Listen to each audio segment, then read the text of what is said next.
आपके channel MA with me में आपका मैं फिर से स्वागत करता हूँ। उम्मीद करता हूँ आप लोग बहुत अच्छे होंगे और जीवन में बहुत कुछ अच्छा कर रहे होंगे और ऐसे ही अच्छा करते रहेंगे। इसके पहले वाले लेक्चर में मैंने थर्मोमेट्रिक प्रॉपर्टी के बारे में बताया था, ठीक है। और थर्मोमेट्रिक प्रॉपर्टी में होने वाले जितने भी प्रॉपर्टी को यूज किया जाता है टेम्परेचर को मेजर करने के लिए, उन बातों को मैंने आपके सामने में रखा। इसके बाद आज के क्लास में हम लोग पढ़ेंगे कि ये टेम्परेचर जो है, टेम्परेचर हम लोग जो टू एंड स्टेट लेते हैं, जैसे कि बॉइलिंग पॉइंट और फ्रीजिंग पॉइंट, ये जो दो टेम्परेचर लेते हैं, इससे रिलेटेड कुछ बातों को हम लोग जानेंगे। और आपसे अभी से ही एक क्वेश्चन है, मान लीजिए दो टेम्परेचर है, बॉइलिंग पॉइंट, फ्रीजिंग पॉइंट, ठीक है, और कोई टेम्परेचर मैंने बनाया, ठीक है, मान लीजिए n बोल के कोई मैंने टेम्परेचर बनाया, ठीक है, तो उसका बॉइलिंग पॉइंट, फ्रीजिंग पॉइंट अलग है, ठीक है। अब बताइए कि अगर वो पर्सन पूछता है कि मैंने जो थर्मामीटर बनाया है तुम्हारे थर्मामीटर से अगर मैं कंपेयर करूं, जो कि डिग्री सेल्सियस थर्मामीटर है, उससे मैं कंपेयर करूं, तो वो टेम्परेचर मान लीजिए 50 डिग्री सी बोल रहा है, तो 50 degree C temperature degree C scale पे कितना टेम्परेचर शो करेगा वो आपको बताना है। सोचिए, ठीक है। तो इसके बाद हम लोग क्लास को आगे बढ़ाते हैं। और सबसे पहले इंजीनियरिंग सर्विसेज एग्जाम्स में असर्शंस और रीजन बोल के क्वेश्चंस आता है, और एसएससी जेई जैसे एग्जाम्स को भी उसको क्या कर रहे हैं, इंक्लूड कर रहे हैं, ठीक है। तो उसी तरीके से मैं पढ़ाने की कोशिश कर रहा हूं कि आपका लेवल 0 to हीरो हो, ठीक है, और किसी चीज को मिस करने की मैं कोशिश नहीं कर रहा हूं, ठीक है। और जितना कॉम्पिटिटिव एग्जाम में पूछा जाता है, जिस लेवल में पूछा जाता है, उसे मैं आपके सामने में रखने की कोशिश कर रहा हूं। तो एक क्वेश्चन है, उसे लिखिएगा, alcohol thermometer and Hg thermometer both gives same reading at ice point temperature and steam point temperature. If these thermometer will same reading at 50 degree C, ठीक, असर्शन आपने लिख लिया। उसके बाद में रीजन देखिए, रीजन क्या है, temperature scale are arbitrary chosen, ठीक है। तो असर्शन और रीजन में क्या होता है, एक कि असर्शन अगर सही है, ठीक है, तो हम लोग सही कर सकते हैं, अगर गलत है तो वो गलत होगा। और उसका जो क्वेश्चन किया है, असर्शन में जो क्वेश्चन किया है, उसका रीजन अगर परफेक्ट है तो सही होगा, और परफेक्ट नहीं है तो गलत होगा, ठीक है। तो देखिए, यहां पे एक बात बोल रहा है कि आइस पॉइंट और स्टीम पॉइंट के बारे में बोला है, तो और इसके बीच में एक टेम्परेचर दे दिया गया 50 डिग्री सेल्सियस, ठीक है। तो यही क्वेश्चन मैंने कुछ देर पहले आपसे पूछा कि दो टेम्परेचर फिक्स दिया हुआ है, अगर कोई स्केल है, उससे अगर हम दूसरा स्केल को कंपेयर करते हैं, ठीक है, ये डिग्री सी है और ये मेरा एन है, डिग्री एन है, इन दोनों का अगर हम कंपेयर करते हैं, तो एक बात मुझे बताइए, इसके बीच में 50 डिग्री सी सेल्सियस जो टेम्परेचर देगा, दोनों में सेम रीडिंग होगा? बिल्कुल नहीं, ठीक है। तो एक नोट पॉइंट यहां से लिखिए, नोट पॉइंट ये है, तो end point temperature are same, that doesn't mean at intermediate temperature will be same. इसका मतलब क्या, कि इसका मतलब ये नहीं है कि दो स्टेट पॉइंट टेम्परेचर अगर मेरा फिक्स है, इसका मतलब ये नहीं है कि इसके बीच में आने वाला जो टेम्परेचर मुझे रीडिंग देगा वो दोनों स्केल में सेम होगा, ठीक है। तो ये क्रॉस हो गया। उसके बाद में असर्शन जो है गलत हो गया। उसके बाद में रीजन क्या बोला है, temperature scale are arbitrary chosen. तो टेम्परेचर स्केल आर्बिट्री चूजन का मतलब कि टेम्परेचर स्केल आप अपने नाम पे भी बना सकते हैं। आप उसका क्या कर सकते हैं कि बॉइलिंग पॉइंट टेम्परेचर और फ्रीजिंग पॉइंट टेम्परेचर को आप अपने मुताबिक रख सकते हैं, ठीक है, और ये सही है। जिसके वजह से ये मेरा रीजन जो है सही है, ठीक है। लेकिन असर्शन जो है गलत है, क्योंकि वो बोल दिया क्या कि इसके बीच में जो टेम्परेचर आएगा, ठीक है, वो हम आर्बिट्री चूजन जो टेम्परेचर ले रहे हैं उसमें जो टेम्परेचर 50 डिग्री सी अगर है तो डिग्री सी सेल्सियस टेम्परेचर पे भी वही टेम्परेचर देगा, ठीक है। ये बात आपको समझ में आ गया, ठीक है।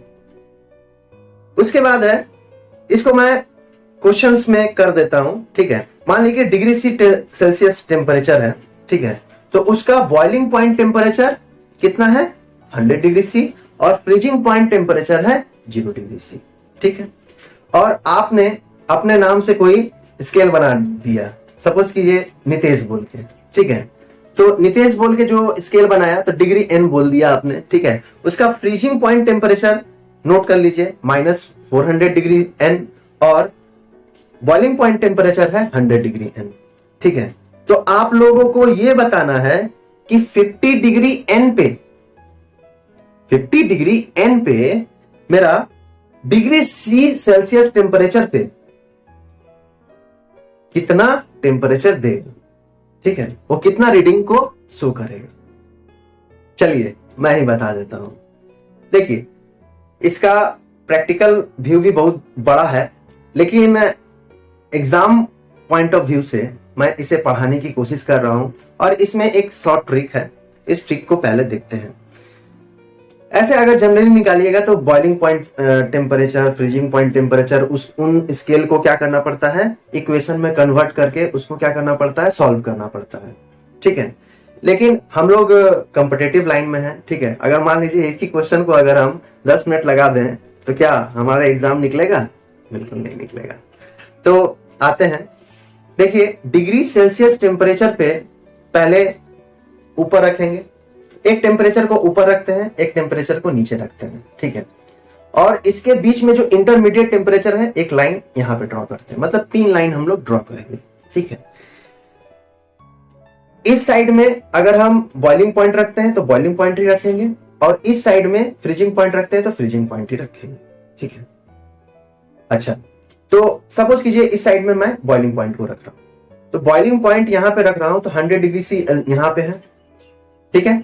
और फ्रीजिंग पॉइंट टेम्परेचर कितना है 100 डिग्री एन, ठीक है। दोनों को एक साइड में हम रख लीजिए। उसके बाद में हम लोग इंटरमीडिएट टेम्परेचर डिग्री सेल्सियस में निकालना चाहते हैं, सपोज कीजिए उसे मैंने h डिग्री सी लिखा, ठीक है। h डिग्री सी लिखा तो 50 डिग्री एन पे मेरा कितना टेम्परेचर होगा ये निकालना है। और इस साइड में मैं क्या रखूंगा, 0 डिग्री सेल्सियस है और इस साइड में क्या कितना रखूंगा 400 डिग्री एन, ये मेरा -400 डिग्री एन था। अच्छा, तो यहां से हम लोग क्या करेंगे, सॉल्व करेंगे। तो कैसे सॉल्व करेंगे, देखिए ऊपर वाला माइनस नीचे वाला, ठीक है, ये लगाइए, ऊपर वाला माइनस नीचे वाला। देखिए 100 डिग्री सी टेम्परेचर है, उसे मैंने किससे माइनस किया, 0 डिग्री सी से माइनस किया। अब देखिए h डिग्री सी है माइनस कितना 0 डिग्री सी, एक बार ऊपर वाले को पकड़ेंगे फिर नीचे वाले को माइनस करेंगे, मतलब ऊपर वाला माइनस नीचे वाला, ठीक है। जब पकड़ेंगे तो एक बार ऊपर वाले को जरूर पकड़ेंगे, ये गौर कीजिएगा। इसके बाद में हम 100 डिग्री माइनस 400 डिग्री, ठीक है। अब ये 400 डिग्री मेरा कितना में था, माइनस में था, तो माइनस माइनस मेरा प्लस हो जाएगा, ठीक है। -400 डिग्री यहां पर रखेंगे, उसके बाद में क्या हो जाएगा 50 डिग्री माइनस कितना 400 डिग्री, ठीक है। तो माइनस माइनस मेरा प्लस हो जाएगा। अच्छा, उसके बाद में यहां पे देखिए, अब इस कैलकुलेशन को आप लोग कर लीजिएगा, उम्मीद करता हूं आप लोग कर लीजिएगा, ठीक है। और आंसर जो है कमेंट बॉक्स में लिखिएगा। एनर्जी एंड इट्स इंटरेक्शन जो है हीट ट्रांसफर और वर्क ट्रांसफर के जरिए ही हम लोग क्या करते हैं, निकालते हैं। तो अब देखिए सबसे पहले हम लोग यहाँ पे बात किए वर्क के बारे में, तो वर्क के बारे में पहले जान लेते हैं कि क्या है वर्क। तो देखिए सपोज कीजिए ये कोई ऑब्जेक्ट है, ठीक है, इसके ऊपर मैं इस तरीके से कोई फोर्स अप्लाई कर रहा हूं, तो फोर्स अप्लाई करने के बाद में ये डिस्प्लेस किधर होगा, ये बॉडी क्या है, अब देखिए यही क्या है इंजीनियरिंग मैकेनिक्स है, ये क्या करेगा, ये बॉडी इस डायरेक्शन में क्या करेगा, मूव करेगा। अब ये क्यों करेगा, इसका रीजन क्या है, ये फोर्स जो है इस किस एक एंगल पे है ना, देखिए हॉरिजॉन्टल के साथ में एक एंगल पे है, तो हॉरिजॉन्टल के साथ में एक एंगल पे है। अब तब ये क्या करेगा, कोई भी फोर्स होता है तो हम लोग अगर कोई एंगल पे फोर्स है तो उसका क्या करते हैं, रिजॉल्व करते हैं। तो रिजॉल्व करते हैं तो उसका दो कंपोनेंट आता है, एक होता है F cos थीटा और एक होता है F sin थीटा। अब देखिए तो ये हुआ मेरा इस तरीके का कंपोनेंट आएगा, ये देखिए ये थीटा है, अब ये दो भाग में मेरा बट गया, एक होगा इस डायरेक्शन में जाएगा और एक होगा ये इस डायरेक्शन में जाएगा, एक हॉरिजॉन्टल कंपोनेंट और एक वर्टिकल कंपोनेंट। तो ये देखिए ये दो कंपोनेंट यहाँ पे आ रहा है, ये देखिए ये नीचे के तरफ में है, ठीक है, ये फोर्स का रिजोल्यूशन जो हुआ F sin थीटा ये नीचे के तरफ में है, और ये जो है मेरा F cos थीटा फोर्स के डायरेक्शन में है। देखिए इस साइड में, अगर इस साइड में बॉडी मूव करेगा, ये यहाँ पे रखा हुआ है, तो इस साइड में बॉडी मूव करेगा, नहीं करेगा। तो मेरा कौन सा कंपोनेंट लाइव कंपोनेंट होगा, वो कौन सा कंपोनेंट है, F cos थीटा, जो क्या करेगा, इस बॉडी को आगे के तरफ में डिस्प्लेस करने की कोशिश करेगा। तो इसलिए हम लोग फॉर्मूला में लिखते हैं F cos थीटा, ठीक है, फोर्स इंटू डिस्प्लेसमेंट। अब ये डिस्प्लेसमेंट मेरा कितना हुआ, डिस्प्लेसमेंट कितना हुआ, तो डिस्प्लेसमेंट, और ये जो डिस्प्लेसमेंट है, ये डिस्प्लेसमेंट कौन सा डिस्प्लेसमेंट लेंगे, जिस तरफ में हम लोग फोर्स लगाएंगे, बॉडी जिस डायरेक्शन में मूव करेगा, ठीक है, उस डिस्प्लेसमेंट को लेंगे। ठीक है, ये बॉडी यहां था, यहां से यहां आया, तो कितना डिस्प्लेस किया, इतना डिस्प्लेस किया, तो इस डिस्टेंस को हम लोग लेंगे। Work is equal to force into displacement in the direction of force. ठीक है, फोर्स के डायरेक्शन में हम लोग लेंगे। ठीक है, तो हम लोग यहां से यूनिट निकाल सकते हैं, work is equal to force into displacement. तो फोर्स का यूनिट क्या हो गया, न्यूटन, डिस्प्लेसमेंट का यूनिट क्या हो गया, मीटर, और इस न्यूटन मीटर को ही क्या बोलते हैं, जूल बोलते हैं। ठीक है, तो ये एक जूल के बराबर हो जाता है। ठीक है, तो मतलब कि अगर एक जूल को अगर हम डिफाइन करने की कोशिश करें कि एक जूल किसे कहते हैं, तो क्या होगा, एक जूल किया गया कार्य वह कार्य है, न्यूटन क्या है, एक फोर्स है, तो एक न्यूटन फोर्स को 1 मीटर डिस्टेंस डिस्प्लेस करने में जितना हम लोग को कार्य करना पड़ेगा, उसे ही कहते हैं एक जूल। देखिए समझ में आया कि नहीं। ठीक है, अब देखिए, तो यहां से W is equal to F cos theta into dx। ठीक है, अब ये dx कह सकते हैं या फिर डेल x कह सकते हैं। ठीक है, मतलब चेंज होना चाहिए, डिस्प्लेसमेंट में चेंज होना चाहिए। ठीक है, अब देखिए ये थीटा जो मैंने रखा था, सपोज कीजिए ये जो थीटा है, इसी डायरेक्शन में अगर इस बॉडी को मैं इसी डायरेक्शन में मूव कर रहा होता, फोर्स लगा रहा होता, तो यहाँ थीटा कितना है, ये तो थीटा क्या हो गया, 0 हो गया। जब ये थीटा मेरा 0 हो जाएगा तो cos 0 कितना होता है, cos 0 मेरा 1 होता है, और cos 1 होने के वजह से ये क्या हो जाएगा, cos 1 हो गया, तो मतलब कि F इंटू dx। ठीक है, अब देखिए अगर थीटा अगर 90 डिग्री आता है तो हम लोग क्या करेंगे, cos 90 कितना होता है, 0। तो मतलब क्या हो गया कि अगर हम किसी बॉडी पे अगर इस तरीके से फोर्स लगा रहे हैं, मतलब कि 90 डिग्री एंगल पे अगर कोई फोर्स लग रहा है, तो वो क्या होगा, तो क्या होगा बताओ, यहां पे डिस्प्लेसमेंट मेरा कितना हो जाएगा। इसलिए हम लोग क्या करते हैं, जैसे कि कुआं से पानी खींचना या फिर सूटकेस को लेके जाना। ठीक है, यहाँ जो फोर्स होता है उसका और डिस्प्लेसमेंट का जो डायरेक्शन डिस्प्लेसमेंट होता है वो कितना होता है, 0 होता है, जिसके वजह से हम लोग क्या करते हैं कि हम लोग वर्क को 0 पकड़ते हैं, इसलिए वहां पे बोलते हैं नो वर्क। अरे भाई नो वर्क नहीं, नो वर्क हो गया, फिर भी कुछ तो हुआ, एनर्जी का खपत तो हो रहा है। ठीक है, एनर्जी का खपत तो हो रहा है, फिर भी हम लोग वर्क वहां पे नहीं मानते हैं। क्यों, क्योंकि डिस्प्लेसमेंट का डायरेक्शन और फोर्स का डायरेक्शन दोनों ऑपोजिट होता है, और वो ऑपोजिट कितना डिग्री होता है, वो 90 डिग्री पे होता है। ठीक है, ऑपोजिट नहीं बोल सकते हैं, 90 डिग्री एंगल पे होता है। अच्छा, अब बताइए यहाँ पे जैसे फोर्स का डायरेक्शन मैं सपोज करो कि ये 0 डिग्री था, 0 डिग्री से मैं ऐसे ऐसे करते करते 90 पे गया, तो इसका ये क्या करेगा, नीचे की तरफ में मूव करने की कोशिश करेगा, और ये डिस्प्लेसमेंट नीचे की तरफ में होगा। डिस्प्लेसमेंट तो नीचे की तरफ में नहीं होगा, और जब डिस्प्लेसमेंट नीचे की तरफ में नहीं होगा, जिसके वजह से हम लोग कहते हैं नो वर्क। ठीक है, अब देखिए अगर इसी बॉडी को अगर मैं ऐसे करके 90 से ज्यादा कर दूं तो क्या होगा, 90 से अगर मैं ज्यादा कर दूं तो क्या होगा, तो 90 से मैं ऐसे करके ज्यादा कर देता हूं, फोर्स का एंगल जो है 90 डिग्री से ज्यादा है, इसका मतलब कि इस डायरेक्शन में मैं फोर्स लगा रहा हूं, तो इसका डायरेक्शन मेरा किधर की तरफ में जा रहा है, देखो अपोजिट डायरेक्शन में। तो मतलब क्या हो गया कि निगेटिव डायरेक्शन में क्या हो रहा है, मेरा वर्क मिल रहा है। तो मतलब कि वर्क जो है 0, पॉजिटिव और निगेटिव तीनों दे सकता है।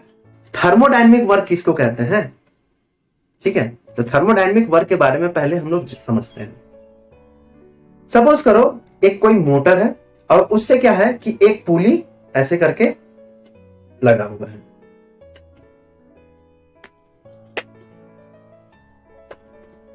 ये कोई मोटर है, इसमें क्या है एक पुली इस तरीके से लटक रहा है, ठीक है, शाफ्ट है, शाफ्ट से क्या हो रहा है, पुली जो है एक क्या हो रहा है, एक मोटर है, उसमें क्या है कि एक शाफ्ट पे हम लोग क्या कर दिए हैं, वेट को इस तरीके से लगा दिए हैं।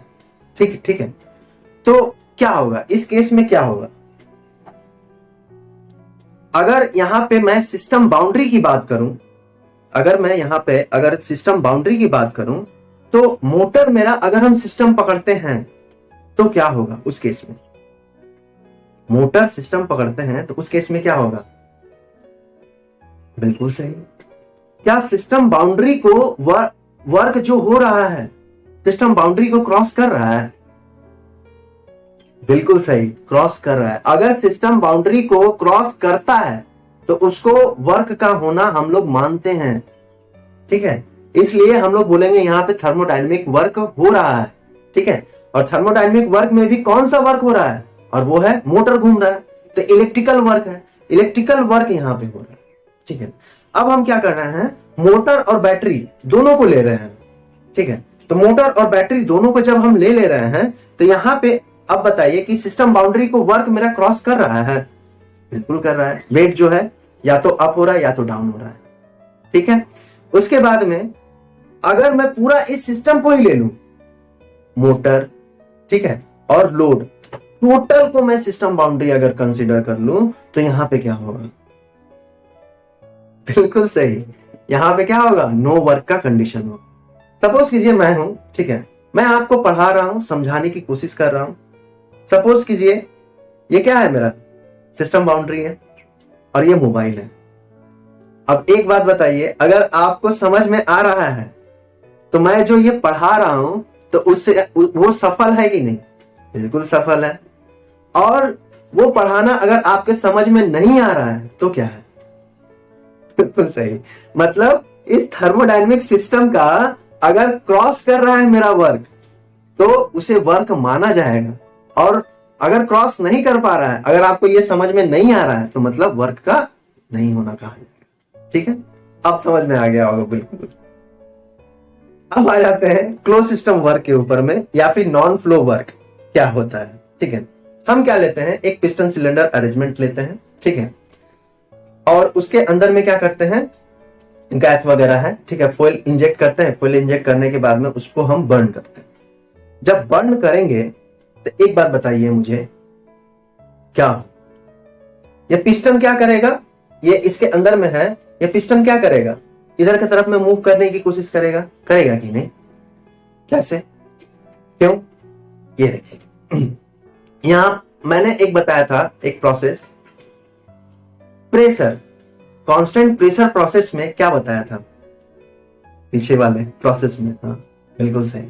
यहां पे क्या होता है कि वर्क जो है यहां पे मुझे मिलता है, कांस्टेंट वॉल्यूम प्रोसेस में मुझे वर्क नहीं मिल रहा था, लेकिन कांस्टेंट प्रेशर में मुझे वर्क मिलेगा। कैसे मिलेगा, देखें, तो एक बात बताइए, वर्क इज इक्वल टू क्या होता है, फोर्स इंटू डिस्प्लेसमेंट, ठीक है, फोर्स इंटू डिस्प्लेसमेंट। और प्रेशर इज इक्वल टू क्या होता है, फोर्स बाय एरिया, ठीक है। तो यहां से फोर्स इज इक्वल टू क्या हो जाएगा, प्रेशर इंटू एरिया। देखिए समझ में आया कि नहीं? तो ये क्या हो गया, work is equal to pressure into area. आप देखिए यहां पे डिस्प्लेसमेंट दे दिया, ठीक है। तो एक बात बताइए, एरिया इंटू कुछ डिस्टेंस मूव कर रहा है, देखो ये 3 डायरेक्शन है, ठीक है। एक बात बताओ, ये 3 डायरेक्शन है मेरा, ठीक है, ये 3 डायरेक्शन है, ये एक्स हो गया, ये वाई हो गया, ये जेड हो गया, सपोज करो ये 3 डायरेक्शन है। तो ये जो 3 डायरेक्शन है इसका डिस्प्लेसमेंट किधर हो रहा है, एरिया की तरफ में हो रहा है। हाँ, एरिया की तरफ में बोलने का मतलब क्या है, ये पिस्टन को ऊपर या नीचे इस तरह ढकेलने की कोशिश कर रहा है क्या, इसको इस तरफ में डिस्प्लेस करने की कोशिश कर रहा है। मतलब फोर्स ये क्या कर रहा है, डिस्प्लेसमेंट हो रहा है ना, तो डिस्प्लेसमेंट का डायरेक्शन इधर के तरफ में है। तो एक बात बताओ, एरिया से तो डिफरेंट है, मतलब एक्स वाई कोऑर्डिनेट से हट गया। तो एक्स वाई कोऑर्डिनेट से जब ये हट गया मतलब ये 3 डायमेंशनल हो गया। जब ये 3 डायमेंशनल हो गया, हम पकड़ते हैं एरिया को किस में, 2D में, और वॉल्यूम को किस में पकड़ते हैं, 3D में। जैसे मैं आपको पढ़ा रहा हूं, तो इसका कितना एक्सिस है, ये x हो गया, ये y हो गया, ठीक है। और देखो ये 3D स्पेस को नजर आ रहा है ना, अगर मैं इसका थिकनेस का भी अगर मैं कंक्लूड कर लूं तो ये 3D फिगर हो गया ना। और 2D फिगर कौन सा होता है, रेक्टेंगल हो गया, सर्किल हो गया, ठीक है, ये सब क्या है, 2D फिगर है। लेकिन अगर हम बात करें 3D फिगर का, तो 3D फिगर में क्या कंक्लूड हो जाएगा, क्या इंक्लूड हो जाएगा, वो हो जाएगा उसका हाइट भी, ठीक है। अच्छा, तो आप लोग को इतना समझ में आ गया। तो एक बात बताइए, एरिया और डिस्टेंस जो मूव कर रहा है, तो एरिया और मतलब कि वॉल्यूम को क्या करते हैं, लेंथ ब्रेथ इनटू हाइट, ठीक है। ये तीनों चीज मुझे मिला कि नहीं, तो डायरेक्ट हम लोग लिख सकते हैं P इंटू dV। तो एक बात बताइए, ये इक्वेशन जो मैंने निकाला ये किस सिस्टम के लिए है, मास का फ्लो हो रहा है, मास का यहां पे फ्लो हो रहा है, पिस्टन तो इधर पीछे की तरफ में मूव करने की कोशिश करेगा, ठीक है। तो मास का फ्लो हो रहा है, यहां पे नहीं हो रहा है। जब मास का फ्लो नहीं हो रहा है तो ये क्लोज सिस्टम हुआ, लेकिन एनर्जी का फ्लो हो रहा है, देखो वर्क ट्रांसफर हो रहा है, ठीक है।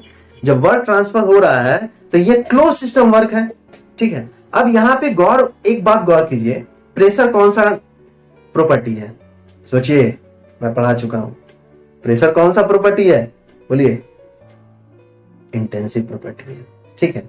और वॉल्यूम कौन सा प्रॉपर्टी है, एक्सटेंसिव प्रॉपर्टी है। तो हम लोग क्या लिखेंगे, it is a product of intensive property and extensive property, बिल्कुल नहीं, it is a product of intensive property and change in extensive property. देखिए बात समझ में आया, ठीक है। अब यहां से देखिए कंडीशन के बारे में अगर मैं बोलूं कि यहां से कितना कितना क्वेश्चंस हो सकता है, क्या क्या क्वेश्चंस एराइज हो सकता है। सबसे पहला क्वेश्चन क्या एराइज हो सकता है, work must cross the boundary system, ठीक है। अगर वर्क बाहर आएगा, ठीक है, यहां पे सिस्टम के बाहर वर्क होगा तभी वर्क का होना कहा जाएगा, ठीक है। जैसे कि वहां पे मैंने बोला मोटर और लोड पूरा को कंसीडर कर लिया था, तो वहां वर्क क्या ट्रांसफर हो रहा था बाहर में, सिस्टम बाउंड्री के बाहर ट्रांसफर हो रहा था, नहीं हो रहा था, जिसके वजह से क्या हो रहा है, नो वर्क हो जा रहा है। तो इसका मतलब कि work must cross the boundary system, boundary system को क्रॉस करना बहुत ही ज्यादा इंपॉर्टेंट है, ठीक है। उसके बाद में फिर एक क्वेश्चन बोला मैंने, product of intensive property and change in extensive property, ये दूसरा क्वेश्चन हो गया। फिर तीसरा क्वेश्चन क्या हो सकता है, अब देखिए यहां जो प्रोसेस हुआ ये कौन सा प्रोसेस था, ये बताइए। एक ही बार ये जो प्रोसेस है एक ही बार यहां से यहां आ गया, मूव हो गया, ये धीरे धीरे मूव हुआ, मतलब quasi static, almost rest, almost हम लोग ऐसा दिखेगा कि मतलब पिस्टन बहुत ही धीरे धीरे धीरे धीरे मूव हो रहा है। जब ये बहुत ही धीरे धीरे मूव हो रहा है इसका मतलब हम लोग क्या बोल सकते हैं, क्वासी स्टैटिक। और ये क्वासी स्टैटिक प्रोसेस हो रहा है तो क्वासी स्टैटिक प्रोसेस रिवर्सिबल आ गया, ठीक है। तो मतलब कि प्रोसेस इज रिवर्सिबल, ठीक है। ये थर्ड क्वेश्चन भी हो गया। उसके बाद में अब एक बात बताइए, यहां पे जो ये सिस्टम बना ये कौन सा सिस्टम था, क्या मास का फ्लो हो रहा था, मास का फ्लो बिल्कुल नहीं हो रहा था, तो मतलब कि सिस्टम इज क्लोज्ड, ठीक है। अब देखिए यहां पे क्लोज सिस्टम वर्क और नॉन फ्लो वर्क के बारे में मैंने बताया। अब यहाँ पे बात हो जाता है ओपन सिस्टम के बारे में। तो यहाँ पे जो मैं फॉर्मूला बताऊंगा ना, यहाँ पे जैसे कि यहाँ पे W is equal to P integration of P into DV मैंने बताया, इसी तरीके से ओपन सिस्टम वर्क में क्या होता है, W is equal to negative integration of V into DP। ठीक है, मतलब यहाँ पे हम लोग क्या करते हैं, यहाँ पे चेंज इन प्रेशर को लेते हैं और जबकि वहां पे हम लोग चेंज इन वॉल्यूम को ले रहे हैं। ठीक है, तो मतलब कि हम लोग एक बात को कंक्लूड कर सकते हैं कि यहां जो वर्क हो रहा होगा ऐसे हो रहा होगा। देख यहां पे कर्व इस तरीके से बन रहा होगा, तो इस तरीके से जब कर्व बन रहा होगा, अगर हम ऊपर से ऐसे करके अगर इसका हम प्रोजेक्शन करते हैं, प्रोजेक्शन तो आपने किया ही होगा, प्रोजेक्शन करते हैं इस तरीके से अगर हम ऊपर से इसको देखते हैं, टॉप व्यू देखते हैं, तो इसका प्रोजेक्शन मुझे किस पे मिलेगा, वॉल्यूम पे मिलेगा, वॉल्यूम एक्सिस पे मिलेगा। और जब वॉल्यूम एक्सिस को हम लोग कंसीडर करेंगे, ऊपर से देखेंगे, तो वो क्या होगा, क्लोज सिस्टम वर्क होगा, integration of P into DV। और यही चीज अगर हम सामने से देखें तो इसका प्रोजेक्शन मुझे कहां मिलेगा, इधर DP पे। ठीक है, चेंज इन प्रेशर मुझे कहां मिलेगा, प्रेशर एक्सिस पे मिलेगा। तो हम लोग क्या यहां से कंक्लूड कर सकते हैं, एक बात गौर कीजिए, यहां से हम लोग ये लिख सकते हैं, area under the curve when projected on volume axis gives reversible work transfer in close system. देखिए एकदम बात समझ में आया कि नहीं। और दूसरा बात हम लोग क्या लिख सकते हैं कि area under the curve when projected on pressure axis gives reversible work transfer in open system. मतलब अगर मेरा प्रेशर एक्सिस पे हम क्या करते हैं, कर्व को प्रोजेक्ट करते हैं, तो मेरा क्या बनता है, ओपन सिस्टम वर्क। और अगर हम उसी चीज को, उस कर्व का जो प्रोजेक्शन है, हम लोग कहां पे करते हैं, वॉल्यूम एक्सिस पे करते हैं, तो मुझे जो वर्क मिलता है वो कौन सा होता है, क्लोज सिस्टम वर्क होता है। देखिए इतना बात समझ में आया कि नहीं। तो आज का क्लास मैं यहीं तक रख रहा हूं। उम्मीद करता हूं आप लोग को बहुत अच्छा लगा होगा और आगे भी अच्छा लगेगा।